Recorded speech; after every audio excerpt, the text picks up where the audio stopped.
The entire episode kicked off when I ventured into an unfamiliar place. Having dropped off one of our more bothersome clients at the airport, enduring a morning filled with his complaints, I felt no rush to return to the office. Given the dreary Tuesday and the prospect of an afternoon reviewing contracts, I decided to stop at a drab-looking bar restaurant about a mile from the airport. The plan was to enjoy a leisurely lunch and a beer or two before heading back to work in the salt mines. Seated in a booth, savoring my beer and contemplating the challenge of finding a decent burger in this world, my attention was captured by a couple entering the restaurant. Observing as they settled into a booth across the room, sitting side by side, I couldn't help but notice the woman, a shapely blonde in a short skirt showcasing her attractive legs, paired with a tight pink short-sleeve top. Her companion seemed like a thug wannabe, struggling to pull off the look in skinny jeans and a black leather jacket. My heightened interest in this seemingly happy couple becomes clear when I reveal that the woman was Shelley, my sister-in-law, and the guy with her was undoubtedly not her husband, my brother Dave. Worse still, it was evident they were more than casual acquaintances. They placed their drink orders with the waitress and immediately engaged in unrestrained displays of affection, necking in the booth. Shocked, I watched as the guy slid his hand up her thigh under the short skirt. Shelley broke their kiss, letting her head fall back against the booth, sighing. The question wasn't whether I would address this situation. That was a given. The real dilemma was whether I could restrain myself from confronting them violently right there in the restaurant. I had never been fond of Shelley, disliking her from the time my brother started dating her. My pessimism persisted when he fell head over heels in love with her and announced their marriage just 4 months into the relationship. Dave, at 23, seemed unaware of what he was getting into. However, there was simply no way to convey to him that Shelley was everything to him. To me, she was a pretty, cheerful, somewhat shallow and selfish girl, not nearly as smart or interesting as Dave himself. They both seemed to adore the same person, Shelley. He would do anything for her, and that's exactly what she liked. To my pleasant surprise, the first 3 years of their marriage appeared to be very happy. However, the scene unfolding 30 feet from me suggested that the happy days were over. The guy she was with now had his hand on Shelley's waist, kissing her neck as he worked her over. With her eyes closed, she didn't see me approach and was startled when I sat down across the table from them, casually greeting Shelley. The comical moment unfolded as her eyes popped open, and her boyfriend pulled his hands off her, turning to look at me. Her face went from momentarily startled to stunned and then truly shocked. Her jaw dropped, and she froze, staring blankly at me. His face held the same startled look, momentarily, before turning annoyed. Before he could speak, I continued in a cordial manner, inquiring about how she'd been and asking about Dave. Turning to him and extending my hand, I introduced myself as Will, Shelley's brother-in-law, emphasizing the connection to her husband, Dave. His eyes widened, and he sat frozen. Ignoring my hand, Shelley began to recover herself, babbling about Robbie being an old friend. With a friendly smile, I casually remarked on the relationship situation they were caught in, leaving Shelley gasping and hoping I hadn't witnessed their activities. Robbie abruptly stood up and muttered that he had to leave.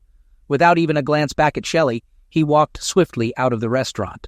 Later, I casually remarked to Shelley that Robbie seemed like a nice guy and questioned why he left so suddenly. Internally, I seethed with rage at the treatment my brother Dave was receiving from this woman. Expressing my frustration, I kept my voice down, but made it clear that Dave adored Shelley, doing everything for her. However, it wasn't enough for her, as she engaged in illicit activities with a questionable individual sporting greasy hair and a poorly executed Matt Dillon mustache. Shelley looked terrified, her face turning pale. In response to my accusations, she stammered, trying to explain, but her voice trailed off without a conclusion.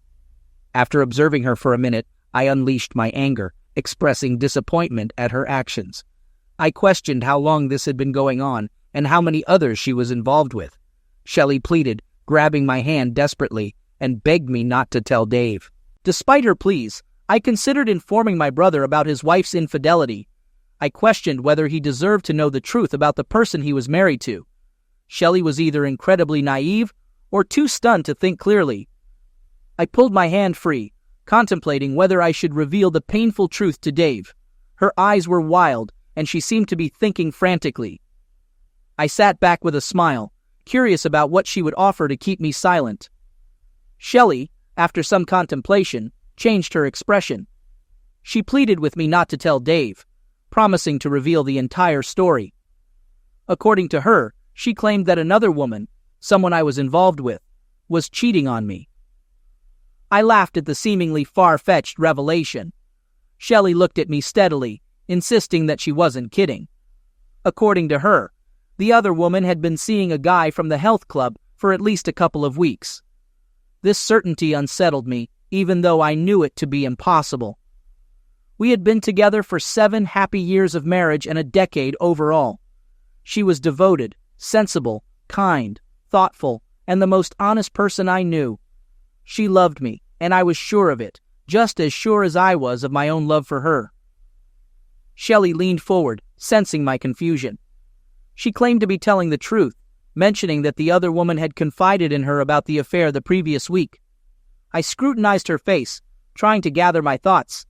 Despite her initial terror, Shelley appeared calm and in control, as if she were sharing a genuine revelation rather than spinning a wild and desperate tale. While I couldn't immediately dismiss what she was saying, it was challenging to believe given our history and her recent behavior.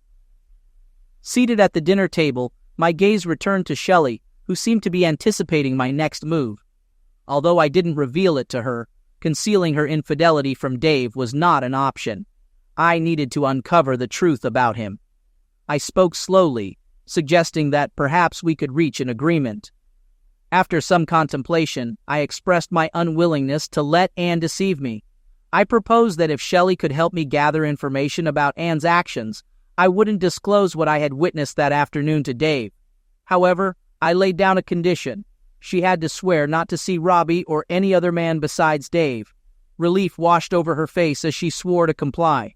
She asked, "Will you have my word on it?" I remained skeptical about the value of her word. Responding to her question, I inquired about what she would be willing to do to fulfill her part of the agreement. Expressing my desire to gather information about Anne's affair, I suggested a plan to Shelley. I proposed providing her with a tape recorder to conceal in her apartment. The idea was for her to invite Anne over, offer some wine, and engage in casual conversation, encouraging Anne to reveal details about her affair. I specified that I wanted to know the identity of the man, when and how the affair started, how often she had been with him, and the reasons behind her actions. As I spoke to Shelley, I realized that I was starting to believe her unusual story about Anne's infidelity, which infuriated me. Shelley nodded in agreement, stating that she could carry out the plan. She suggested softening Anne up by sharing the details of my own affair, making it feel like a genuine relationship conversation. Sarcastically, I questioned if Robbie was the only one who had been involved with her, or if there were others. She quickly denied any others, but I remained unconvinced. 20 minutes later, I was driving back to the office, contemplating somber thoughts about the potential end of Dave's marriage, and the looming possibility of the end of mine. My first instinct might have been to call Dave and inform him about what I had witnessed Shelley doing, but I recognized that it wasn't an option. I had always been the steady older brother, while Dave was the charming and outgoing one with a history of short-lived relationships due to his talkative nature. When Dave met Shelley, everything changed. Despite being a confident and charming individual, he became a lovesick schoolboy within a month or two. Shelley had completely captivated him, and he was determined to marry her. Dave idolized Shelley, considering her incapable of doing any wrong. Knowing Dave's unwavering devotion to Shelley, I refrained from speaking to him until I had concrete evidence. I realized that he wouldn't believe she was cheating unless he heard it directly from her. Despite my hopes that Shelley might be lying or mistaken about Anne's faithfulness to me, the likelihood diminished. The possibility that Shelley could have lied to me out of desperation crossed my mind, but I also considered the consequences of discovering it was all a fabrication. When I arrived at my office, I took out a pad and made notes on the steps I would have to take if the worst turned out to be true. This included considerations about credit cards, selling the house, transferring car titles, and more. I hoped that in a few days, I would be able to discard that sheet of paper. When I arrived home for dinner, cheerfully humming in the kitchen as she set the table, She greeted me with a big hug and a kiss, appearing as the loving wife I'd usually be happy to see at the end of the day. Despite my suspicions, cultivated over the past 7 years, I knew I had to play the innocent husband for a few more days. Underneath the surface, I felt a mix of fury and hurt, unsure of how to process my emotions. We chatted amicably during dinner, but when she mentioned her workout at the health club during dessert, I couldn't resist a bit of probing. I casually remarked to Shelley, commenting on her recent dedication to workouts. I asked if the club was now offering free ice cream. She laughed, though I noticed a slight flush on her face. She explained that she had been enjoying the positive feeling of a good, sweaty workout and coming home to her loving husband. She also mentioned that a few weeks ago, the black slacks I liked were starting to feel tight, but now they fit perfectly. She beamed affectionately, and despite my concerns about her fidelity, I couldn't help but appreciate her beauty and my love for her. If she were truly cheating on me, I couldn't help but feel conflicted and unsure of how to navigate the situation. Despite what the court calendar officially stated, my marriage ended exactly 1 week later, on another Tuesday. Shelley and I had orchestrated everything. I provided her with a small tape recorder to hide in her living room, and she arranged for Anne to drop by for lunch on a Tuesday afternoon when Anne had a day off from work. Shelley, who didn't have a job, kept me on edge throughout that afternoon in my office, pretending to work, contemplating what the women were discussing and its potential impact on my life at 430. When Shelley called and informed me that they were done and Anne had left, my heart sank. Desperately hoping for a different outcome, I asked if Anne had talked to her about it. Shelley, sounding a little drunk, giggled affirmatively. She shared that she had told Anne about Robbie, and Anne, in turn, disclosed details about Marion, emphasizing that he was a really big fella. Feeling the tension, I realized I was squeezing the phone so tightly that my fingers ached. I agreed to drop by in 20 minutes. When I reached Shelley's place, she handed me the tape recorder at the door. Reminding me of the promise I made not to disclose anything, I assured her that he wouldn't hear a word from me. I emphasized the importance of ensuring that Anne never found out about the recording, as she might become furious and potentially tell Dave. Nodding in acknowledgement, I turned and left. That evening was one of the most painful of my life. Knowing I couldn't listen to the tape until Anne was asleep, I continued pretending to be the loving husband while she was still a little tipsy. She shared that she had spent the afternoon with Shelley and had consumed a lot of wine. Additionally, she was amorous. After clearing the dinner dishes, she pulled me towards the bedroom, asking if I had a little something for her tonight. In a flirtatious tone, I questioned whether I could or even wanted to go through with it. The thought crossed my mind that it might be the last time I would ever have closeness with Anne. Still hoping, against all reason, that she might not have been unfaithful, I followed her into the bedroom, and we had lovemaking. For me, it wasn't making love. My torn heart and worried mind overshadowed any pleasure. We rested for a while in each other's arms, then repeated the act a few minutes later. Anne was fast asleep, snoring gently on her side next to me. I retreated to the guest room, closed the door behind me, and listened to the tape. The first few minutes of conversation between Shelley and Anne were breezy and casual, with Shelley keeping the wine flowing. After a while, she confessed to Anne that she had something to share. She proceeded to share the details of her affair with the a-hole Robbie. It became evident that Anne was already aware of the affair, and Shelley was merely providing her with the juicy specifics to soften her up. Shelley executed her role admirably, even confessing with a laugh that Robbie was just the latest, not the best. There had been a guy named Ellis, but unfortunately, he had moved out of town. Anne giggled and pretended to be shocked, though she appeared to be enjoying the story. The explicit details of the sleazy narrative had little effect on me. I already knew what Shelley was, and the added specifics would only make it easier to convince Dave that she had indeed cheated on him. Anxiously awaiting the inevitable, I resisted the urge to fast-forward the tape. Eventually, Shelley redirected the conversation towards Andy, expressing curiosity about my story. She giggled, mentioning that all I had shared so far was meeting him at the health club and his well-endowed nature. My body tensed as I listened to Anne's voice on the recording, laughing and describing Andy as amazing, the largest she had ever encountered. She went on to share more details, expressing initial doubts about it fitting inside her, leading to laughter from both women. Overwhelmed by the revelations, I stopped the tape and leaned back in my chair, absorbing the painful truth. My marriage was now officially over.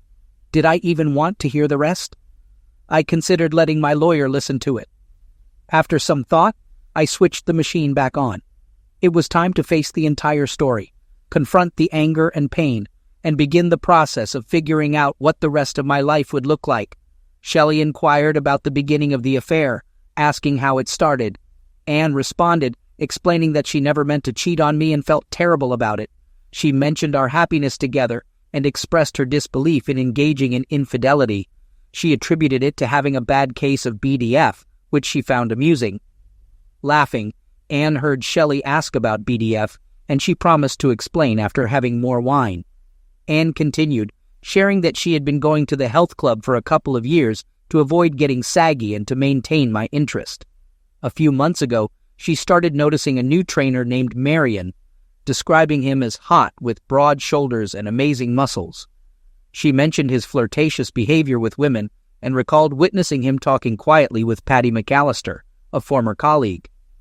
Anne watched Patty enter Marion's office, and later, in the locker room, Patty appeared well-drilled, exhibiting a dreamy-eyed look and a vague smile.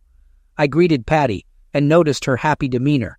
She shared that she had a bad case of BTF, explaining it as big tool fever. She giggled, ensuring no one could hear her, and recounted her experiences with Marion, emphasizing his sensational qualities as a lovemaking partner and the impressive size of his tool. Patty described how Marion had flirted with her, eventually convincing her to go into his office, leading to an ongoing carnal relationship at the club. She expressed that he was incredible, providing her with the craziest lovemaking she had ever experienced. While her revelations caught my attention, I had no initial plans to take any action, considering Patty's divorce status and her freedom to play with whomever she liked. Over the next couple of weeks, my curiosity about Marion grew. I responded more attentively when he flirted with me, such as brushing against me or touching my shoulder while assisting me with the machines. During one workout session, as I performed bench presses in a nearly empty area, he stood behind me as if to spot me. Looking up, I noticed his shorts right above my head, and the sizable bulge of his package caught my attention. I couldn't believe how big and thick it looked in his shorts. He smiled down at me, aware of what I was looking at. I almost dropped the bar on my chest, but managed to finish my reps. As I put the bar back on the rack, he took my hand off the bar and slid it gently down over his shorts. His tool felt as enormous as it looked, and it was hard as a rock. Then, after a couple of minutes, he gently pulled me to my feet, looked around to ensure no one was there, and led me by the hand into his office. I wasn't thinking, kind of dazed. He locked the door behind us, sat me down in a chair, and without a word, pulled off his shorts, standing in front of me. I swear I wasn't thinking at all. We had wild lovemaking. By the time he finished, I was beside myself, exhausted, and totally spent. Shelley reacted with an impressed, "Wow," and it seemed like she genuinely meant it. She assumed that Anne had continued seeing Marion.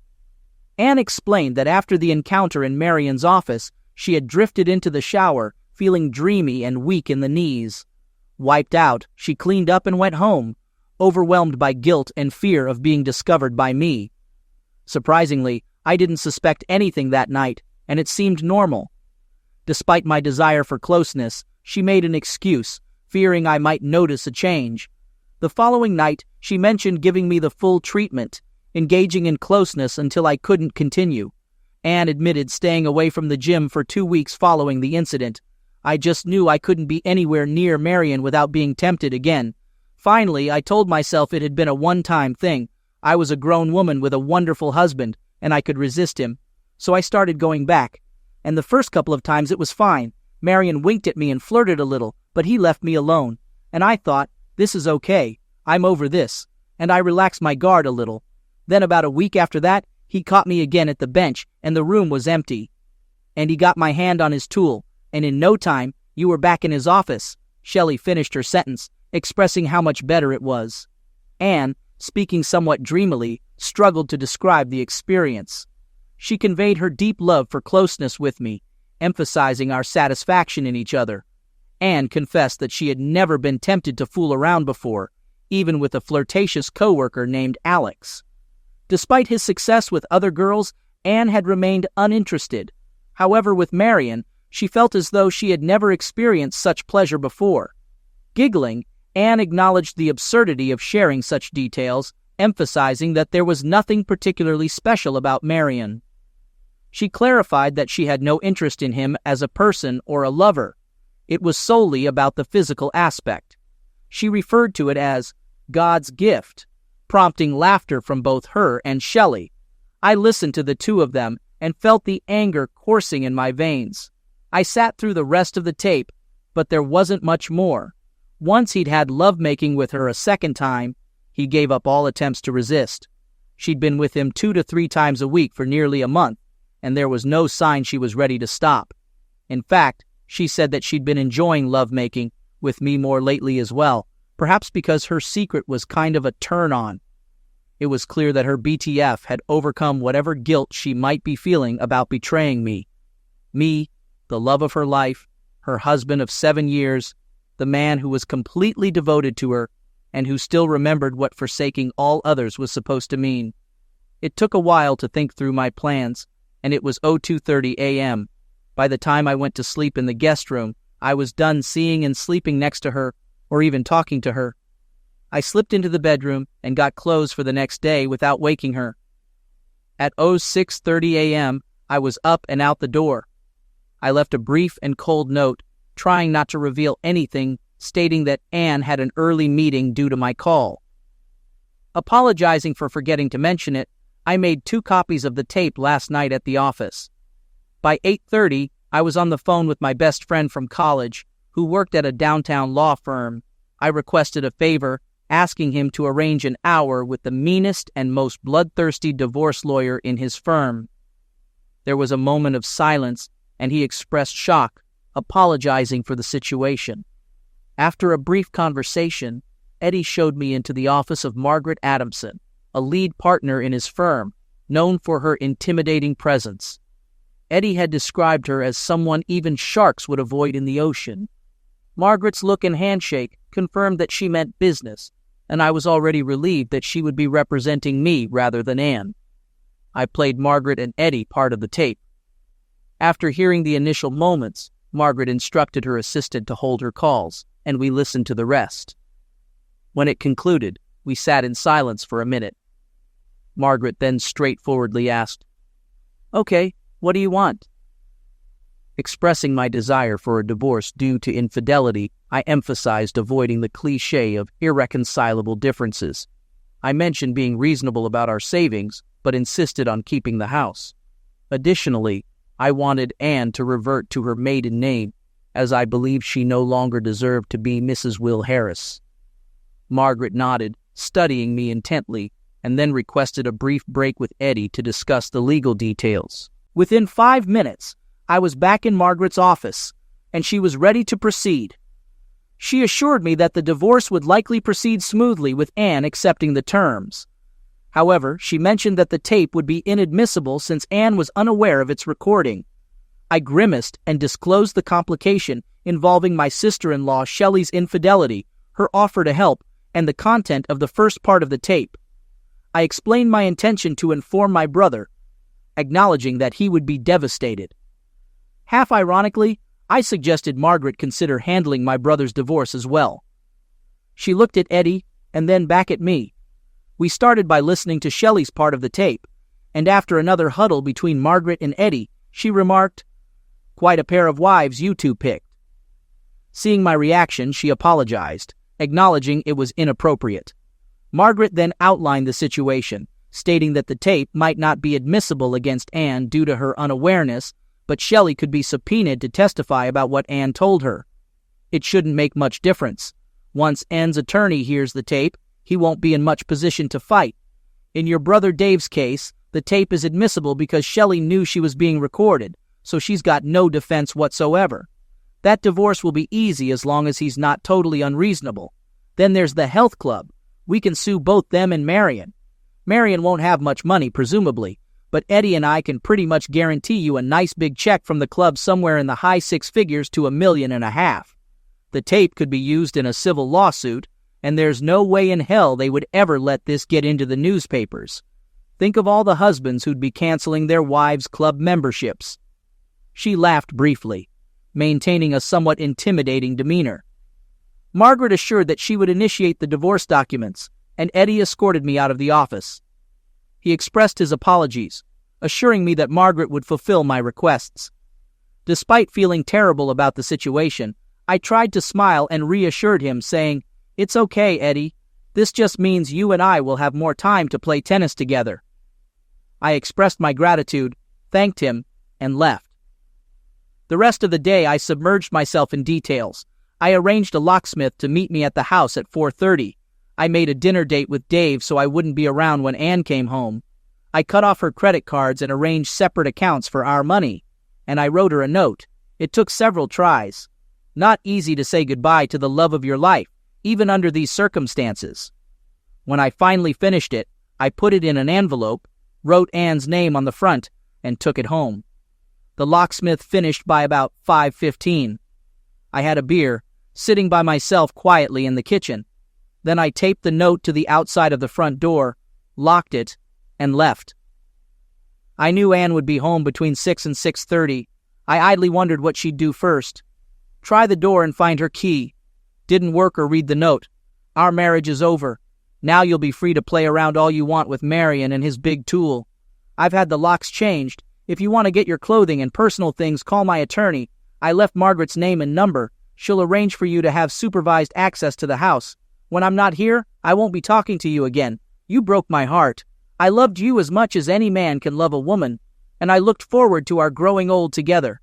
Too bad our marriage vows didn't mean as much to you as some lovemaking with a big tool, or as much as they did to me."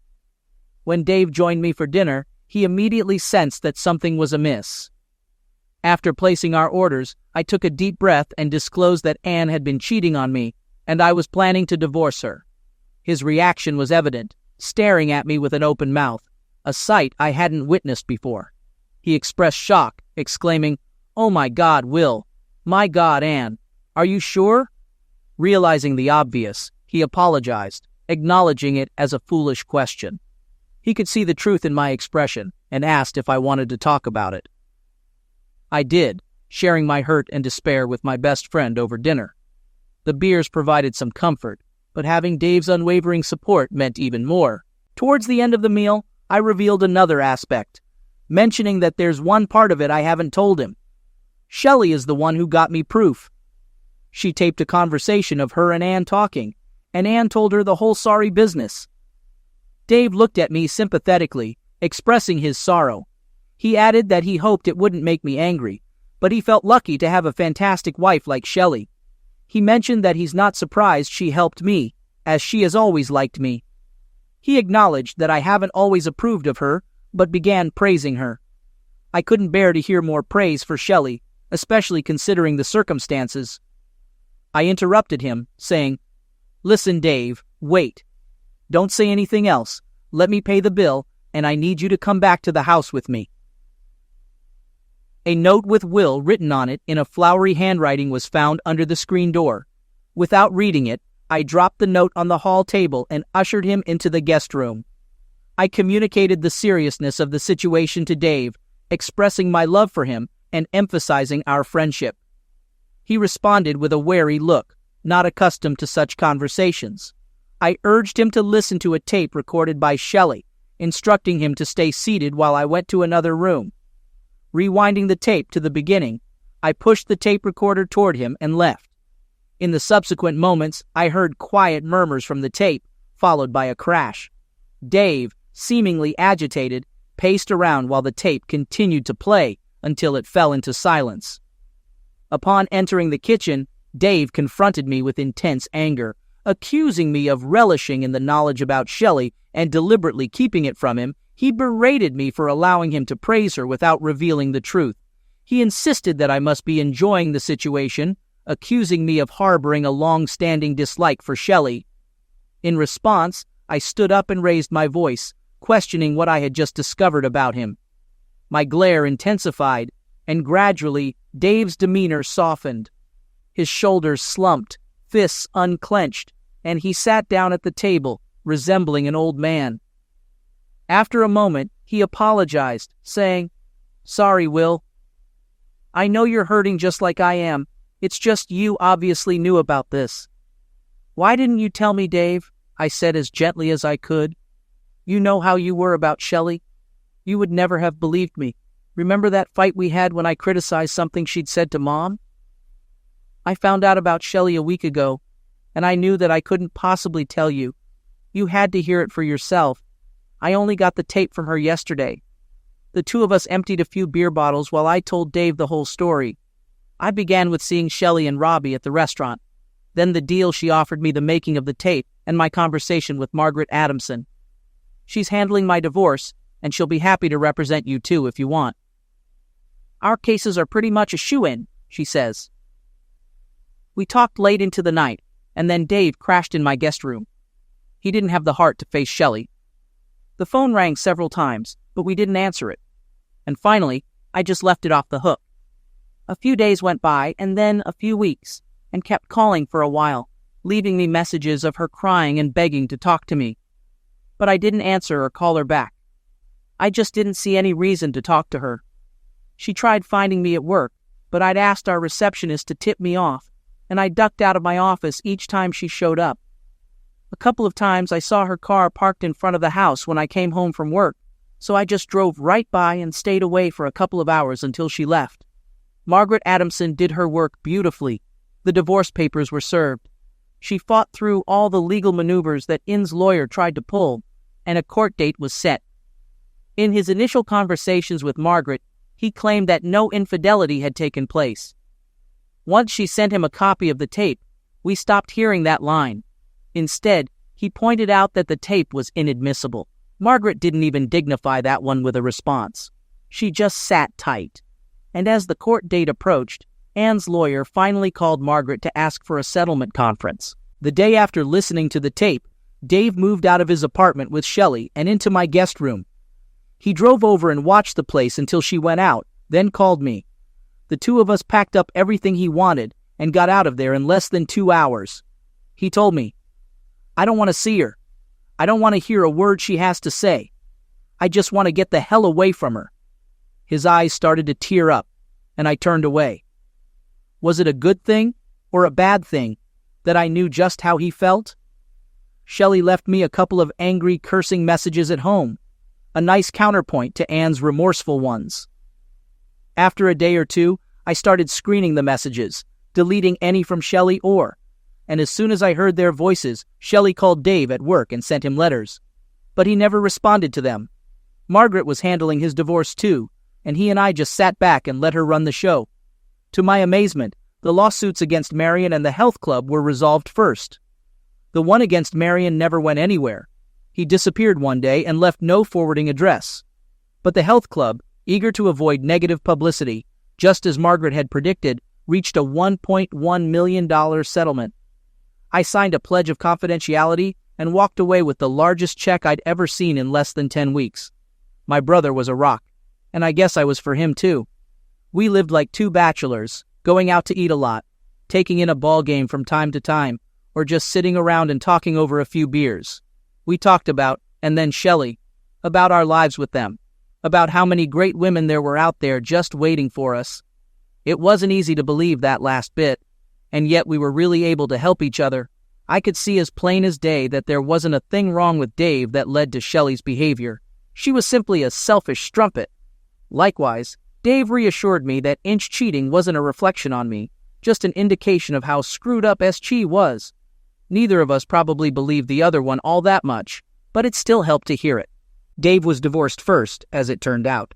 He made it clear that he wouldn't talk to Shelley under any circumstances. And so Margaret handled the whole thing.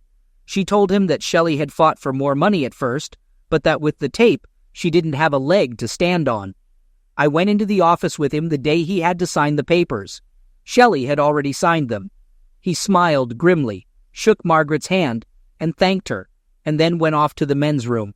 I heard him crying through the door. When I went to find him 3 weeks later, it was my turn. We met on a Tuesday, and in me and the two lawyers, and in her lawyer had agreed to a settlement but insisted on two conditions: that I drop infidelity as a reason for the divorce, and that I meet privately with, and before we signed the papers. I told Margaret I was willing to see, but not willing to drop infidelity. Eventually, we agreed that I'd give Anne a chance to persuade me. If she could do so, we'd change it to irreconcilable differences, that old standby. In a weird way, I was looking forward to hearing what Anne had to say. Maybe I'm a masochist, but I loved her for 10 years, and I couldn't really imagine simply walking away without one final conversation. When I got there and was sitting in the conference room wearing a blue dress she knew I'd always loved. Her hair was shorter, and it looked great. She was pale, but she was the same beautiful woman I had loved for so long. "Okay, it's your meeting," I said neutrally. My heart was pounding, but I tried to look calm. "Just 2 things. All right? Please don't tell me how much you love me, and don't tell me it was just love-making." She flushed, and I could see tears welling up in her eyes. "Will, I'm so sorry, but how can I not say those things? I screwed up, plain and simple. I was selfish and thoughtless, and I hurt you. But it was just love-making, nothing but a stupid impulse. I gave in to you. Can't imagine how much I've gone over it, how many times I wished I had never done it. Yes, well, but you did do it, didn't you? I had no intention of making this easy for her. Just being in the same room with her, knowing that we were about to separate for good, and why broke my heart all over again." I went to the window and gazed out, unwilling to let her see my stricken face. Behind me, I could hear her crying softly. "Baby, it was. It didn't mean anything, you know. It was the dumbest, most hurtful thing I could ever have done to you. I know that, but it meant nothing to me. It has nothing to do with how much I love you." I let her talk a bit more, listening to the pleading tone, the sweet voice I had always loved, but not hearing a single word that I couldn't have predicted. She had nothing to say to me that I didn't already know, and nothing that made a damn bit of difference. After a while, I turned around and came back to the table, sitting down directly across from her. "And just so you know, I still love you very much. But it's over between us." She started to cry again. "You took from me, from us, the most precious thing we had together, aside from our love, the bond of trust between us. How could I ever make love to you again? Wondering if it was me you were thinking about or Marion and his freak show tool. How would I know whether you were loving me or missing him? And how could I live with you, wondering where you were every time you were 10 minutes late coming home, wondering what you were doing on your lunch hour, wondering whether you'd found another big tool to play around with?" I waited, but she had no reply to make. Finally, between the sobs, she said, "Please, baby, please. Couldn't you give me one more chance? And I'll give you a few minutes to think about this one. What if I had met some bimbo with fantastic big jugs and started bawling her on the side for a few weeks, nobody I liked or respected? Just a handsome girl who was a fantastic lay, who gave me a degree of pure physical pleasure that I never got from you. And then you found out about it. Could you stay with me? Could you get past the feelings of hurt? The sense of total betrayal? Could you overcome the doubts you'd have about your own attractiveness? The fears that you weren't ever going to be the one I really wanted?" She looked up at me with the saddest eyes I had ever seen. "Well, I don't have to think about it. I've thought about it for weeks now. Could I forgive you? Could I take you back if it were the other way around? And the answer is no, I couldn't. I just couldn't handle those feelings. I know that. So I'm asking you to do something I couldn't do, to be a braver, stronger person than I could ever be, and to give me a chance to make it up to you a lifetime, to show you how sorry I am and how much I love you." There was silence a minute, 2 minutes, as we looked at one another, both of us thinking about all we had meant to one another and how we had arrived. At this point, I stood up slowly, hating myself and hating her for cheating on me, and now for throwing it all back on me. I don't know whether I can't do it or won't do it, but I'm not that braver, stronger person you want me to be. Goodbye. And I waited by the open door for a moment, looking back, giving her a chance for the last word. She had her head down, crying. She didn't say anything else. Margaret was waiting for me down the hall, a surprisingly sympathetic look on her hard face. "Let her have irreconcilable differences," I growled. "It doesn't make a damn bit of difference to me." Dave and I sat at my kitchen table. We'd had a few, but we weren't drunk. "Listen," I said, I've made some plans." He nodded, and I went on. "After the lawyer's fees, I still have nearly $800,000 from that settlement. I've invested all but $50,000 of it in some nice, safe places, so there will be a lovely nest egg for when we're old and feeble. But the last 50 grand has been designated to Will and Dave Harris Recovery Fund, and we're going to start spending some of it. I've rented us 4 weeks at a 2-bedroom condo in Cancun, starting 2 weeks from now. Go tell your office you're taking some time off. We are going to be a pair of fun-loving bachelors, 2 gay divorces, if you know what I mean." He just raised an eyebrow, and I laughed. No a-hole. Gay, as in cheerful. We've done enough moping around telling each other how badly we've been screwed over. Cancun was a blast, or at least as much of one as it can be for 2 guys recovering from broken hearts. We got a lot of sun, played a lot of tennis, swam a lot, and drank a lot, though we kept one another from going off the deep end with each passing day. We got tanner, a little fitter, and slightly further from the nightmare we just lived through. And let me say, God bless my charismatic and charming brother. Despite the blow to his self-confidence that Shelley had laid on him, he got his old groove back, and we had a lot of female companionship. His favorite stunt, and damned if it didn't succeed 75% of the time, was to spot 2 attractive women sitting together. He'd drag me straight over to their table, smile winningly, and say, "Pardon me, ladies. I'm sure you wouldn't be comfortable letting a stranger buy you a drink, so let me introduce my brother, Will Harris." Then it was up to me, the shyer one, to say, "Delighted to meet you both. This is my brother, Dave Harris." Then he would step back in. "Phew, glad that's taken care of. Now, may we buy you a drink?" By this time, the women were usually at least grinning, if not laughing, and we'd mostly find ourselves with female companionship for the evening. Sometimes the companionship lasted until breakfast. After all, unattached women in Cancun were as eager for fun as we were. I had maybe 6 different women in my bed over those 4 weeks, and I imagine Dave's number was a little higher. Mostly it was fun, just laughter and pleasure, and keeping it light. The first couple of times I made love to a woman, I was tentative, distracted by thoughts of Marion and his huge tool, even though both he and were thousands of miles away. It was hard to compete with what I knew he had done to her, but the women didn't seem to notice, and being with someone new got easier each time. One-night stands may not be for everyone or for every stage in a person's life, but they seemed to be what Dave and I needed. Only one of the women was different, Shannon, a tall Irish redhead a year younger than I was. We did all the same things, had some drinks, laughed a lot, went for dinner, did some dancing, and back to my place, to bed. She was handsome and responsive, as eager to be with me as I was to be with her. We had a lot of fun. When it got different was later, around 3 a.m. For some reason, I woke up and just lay in bed, Shannon softly breathing in sleep beside me. Thoughts of and filled my head, and all that we had had together and how it had been taken from me. I started crying very quietly, and before I knew it, Shannon was kneeling beside me, holding me in her arms, saying, "Let it out, baby, it's okay." I was embarrassed, but I couldn't stop. She kept soothing me, and finally, in response to her urgings, I told her the whole story. By the time I was done, the sun was rising. We shuffled into the kitchen, and I made breakfast for us while she told me her own story. Also a divorce, no cheating, just a husband who grew ever more distant, ever more driven and career-oriented, until there was just no marriage left. She'd been on her own for nearly 2 years. After eating, we found our way back to the bedroom without a word spoken and made love.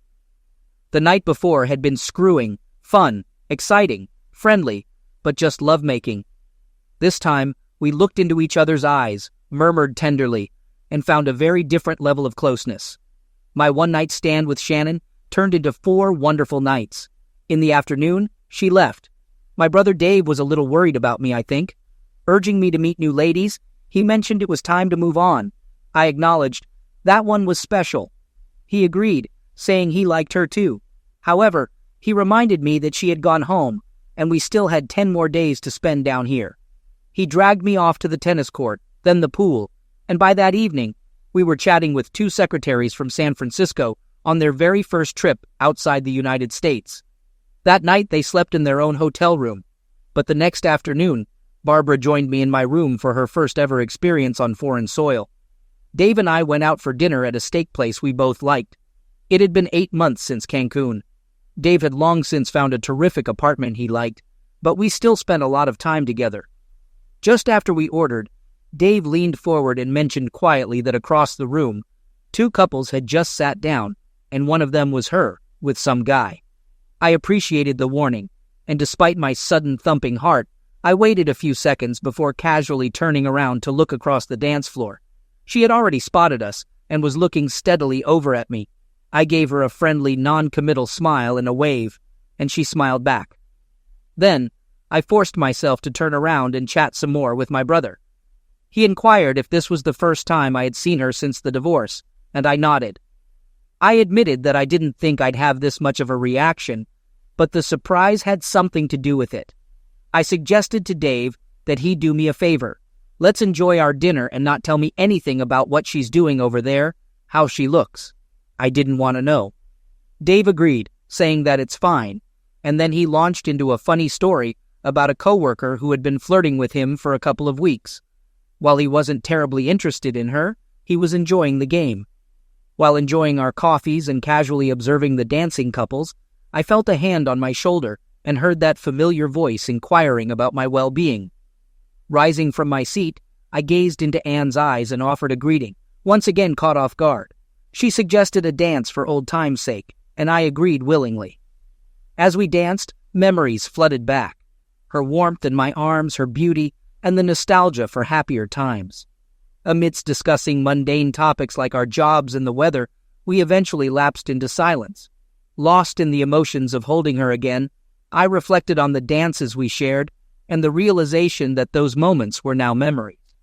Towards the end of the dance, Anne pulled back to look into my eyes and inquired about my well-being. Despite not owing her any honesty, I decided to share my feelings. I expressed that I was all right, pretty good, I guessed. Some days were better than others. Seeing her that night, dancing together, was powerful, and I didn't know I would feel this much. Anne, with a serious expression, confessed that she wasn't so all right. She missed me every day, and being in my arms again had a profound effect on her. Unsure of how to respond, I remained silent as the music played its last chords. Anne hesitated to let me go and shared a thought. Had I ever wondered if I made the right decision? She admitted that she still thought about us all the time, but usually didn't get much past wondering why I made the wrong decision. Later, when I dropped Dave off, he expressed concern about my well-being. I reassured him, acknowledging the inevitability of such encounters in a small town. Confirming our tennis plans for the next day, I headed home. In the dim bedroom, as I undressed quietly, she rolled over towards me and inquired about my evening with Dave. I shared the strangeness of the encounter, contemplating that it might have been for the best that she hadn't joined. She responded with a loving smile, proposing that I hold her for a few minutes. Embracing, I felt her tender kisses along the side of my neck, savoring her familiar scent.